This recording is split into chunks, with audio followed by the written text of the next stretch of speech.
This is Karen Leo Hill, Executive Councilor for District 2. Today, the Governor and 5 members of the Executive Council were inaugurated. Our first meeting takes place this afternoon, and I am excited to get to work right away doing the people's work in Concord.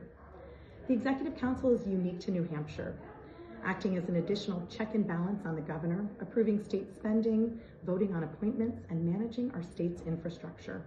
We are watchdogs for the taxpayers. There's no doubt that our state faces big challenges, the biggest one being the cost of housing. I come to the Executive Council with 20 years of experience at the local and county level. And over the past 2 decades, I have seen the lack of affordable housing grow from a problem to an outright crisis, including a major rise in homelessness. Over the past 2 years on the campaign trail, I have seen Granite Staters in need, families and working people struggling with the cost of housing, childcare, healthcare, and even groceries. We need to make life easier for Granite Staters, not harder. And when the state fails to cover its obligations, life gets harder for local property taxpayers.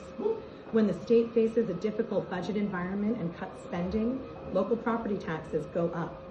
When the state reduced its retirement contributions for teachers, police, and firefighters from 35% to 0 in order to balance its budget, local property taxes went up to cover the difference by millions of dollars.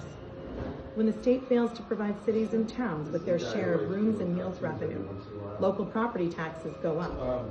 When the state provides less funds for special education and diverts taxpayer dollars from public schools to private schools, local property taxes go up. And when the state fails to fund an adequate education for all New Hampshire students, local property taxes go up. I know this because I've seen it firsthand for the past 20 years as a city councilor. As expected, we heard today from Governor Liot about the need to cut spending at the state level. Federal COVID-era dollars are no longer available. Cuts to state revenues enacted by the Republican legislature are going into place at the same time that other state revenues are seeing shortfalls. And the state faces massive liability for rampant sexual abuse that took place over decades at the Sununu Detention Center.